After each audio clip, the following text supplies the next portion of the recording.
Contamos con relatos sobre espíritus desde los albores de la humanidad. De hecho, etnólogos actuales han recuperado cientos, por no decir miles, de cuentos, de leyendas, sobre todo de los siglos XVI, XVII, XVIII, en los cuales el protagonista son sujetos que vuelven una vez han fallecido y que entran en relación con el mundo de los vivos. Es así como nos encontramos ciertos elementos comunes que parecen repetirse a pesar de los diferentes cambios culturales y sociales que hemos visto a través de la historia.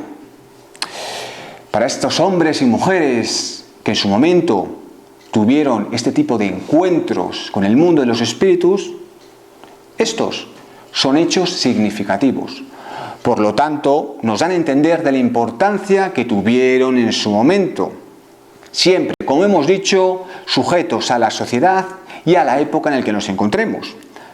Por ejemplo, si hablamos de la Edad Media, pues obviamente las personas, los hombres que tenían este tipo de encuentros, pues no profesaban miedo ni inquietud y no tenían ningún temor a compartir las experiencias. En cambio, si hablamos de los siglos XVI y XVII, cualquiera habla de estos temas. Te podrían encarcelar por menos incluso. Por otra parte, me gustaría tocar un tema me parece que nos ayudará a entender mucho el proceso espiritual dentro de las diferentes sociedades, que son los libros.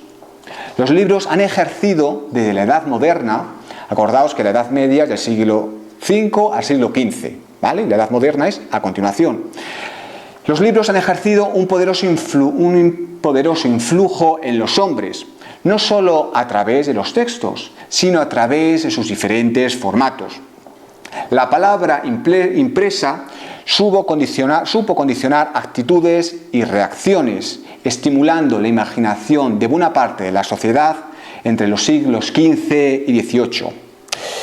Cumplió un papel silencioso, sí, pero nunca pasivo, elaborando poco a poco de nuevo esas fronteras entre el mundo material y el mundo inmaterial. Por tanto, me parece indispensable realizar una aproximación a la influencia que ese tipo de narraciones tuvieron en cada uno de nosotros.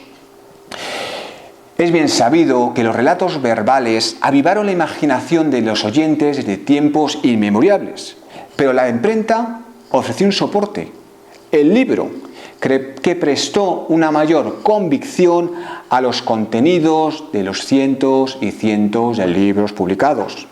Creencias y rumores se plasmaron por primera vez en tinta y en papel. Y aunque queréis que no, esto contribuyó a una mayor veracidad de lo que se escribía, aunque muchas veces no tenía por qué.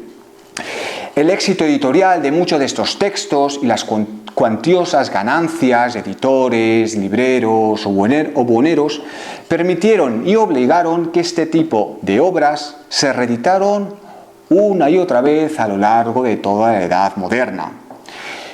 En formatos elegantes, en ediciones costosas, cientos de obras se readaptaron a un público aún no muy experto en esto de la lectura, facilitándoles la transmisión, conservación y supuesta confirmación de las múltiples amenazas que se encarnaban en todo aquello que era desconocido.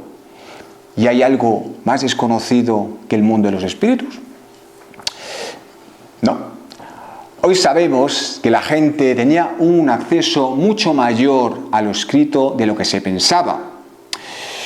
Por ello, podemos apostar que muchas de las creencias de aquellas épocas aparecieron primeramente en los diferentes libros, en los diferentes textos, aunque a día de hoy nos puedan parecer inverosímiles.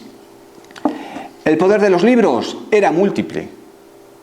Fijaos que la palabra escrita se encontraba rodeada de una especie de mística, de un acto cuasi religioso, en donde el temor y el respeto se confundían, dando vía libre a la credulidad absoluta, permitiendo la convivencia con aspectos más allá de lo terrenal, porque es lo que se decía, era ficción, no era real. ¿O sí era real?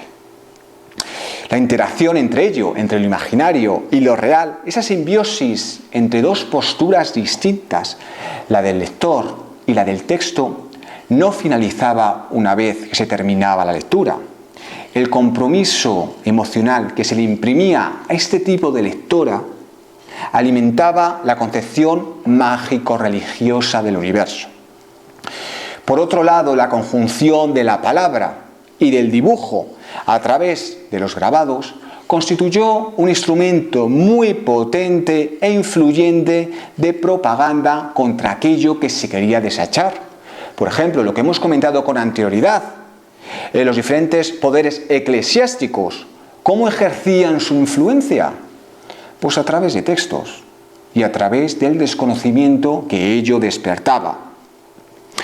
Es evidente que no leían de la misma forma que podemos leer a día de hoy y quizás su capacidad lectora era diferente a la nuestra, ni mejor ni peor, diferente, siendo por ello esas lecturas modernas uno de los parámetros por los cuales eran capaces de rodearse por ese mundo inmaterial, ese mundo que seguía asustando, pero les pasaba, como os he comentado al principio de la conferencia, tenían dudas, eran temas que siempre salían a colación.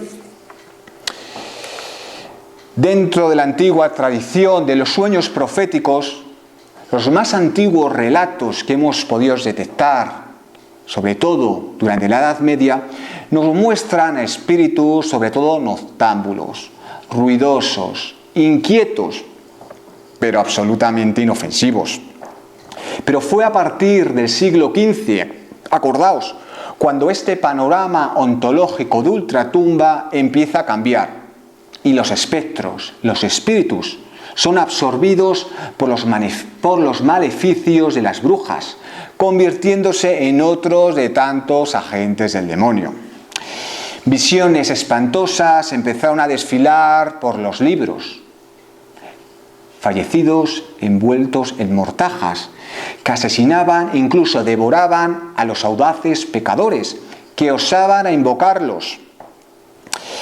La concepción del espíritu en esa sociedad es también una figura muy interesante a tener en cuenta desde el punto de vista simbólico, puesto que en ellos permanece la presencia de terrores subjetivos relacionados habitualmente con la imaginación y con la angustia, con la idea del caos y con la idea de la muerte.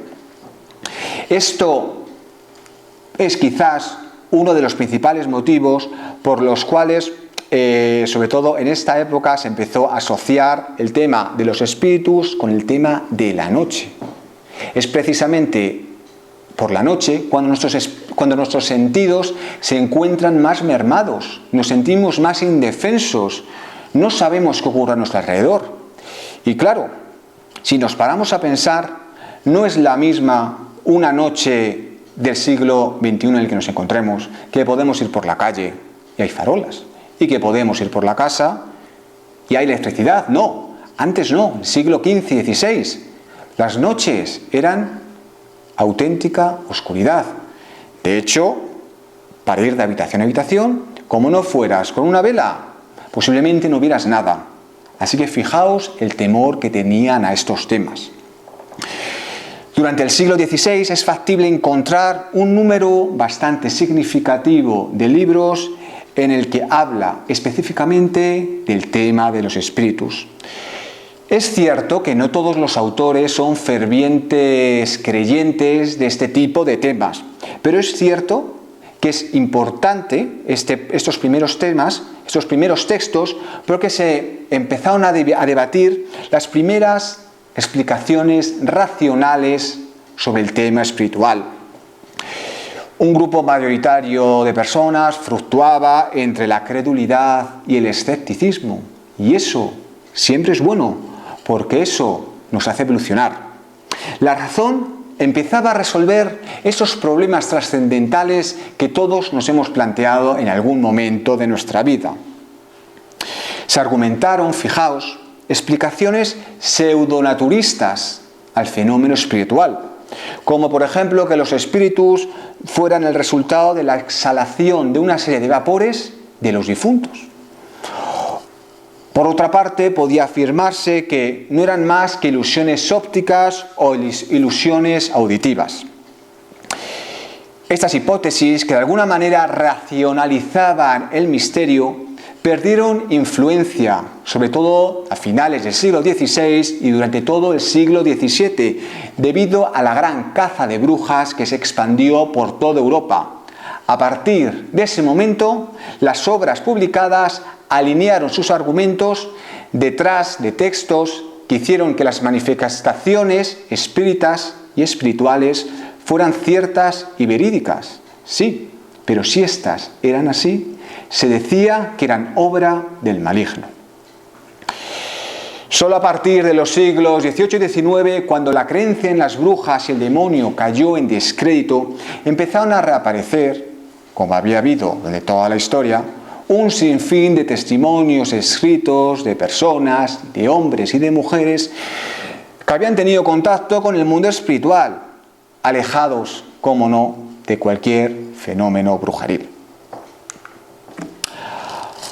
Aunque relegados al campo de la ignorancia, los espíritus durante el siglo de las luces, que ya sabéis que fue el siglo XVIII, no desaparecieron por completo. La literatura de ficción les brindó un espacio en las novelas y en los cuentos, siendo no pocos los intelectuales racionalistas, los cuales siguieron manteniendo la tradición folclórica de este tipo de textos. Historias y tratados, aparecidos sobre todo hasta la primera mitad del siglo XVIII, testimoniaron que en el imaginario colectivo la sociedad todavía se hacía preguntas que las clases dirigentes, las clases que mandaban, aún no habían aportado ninguna respuesta.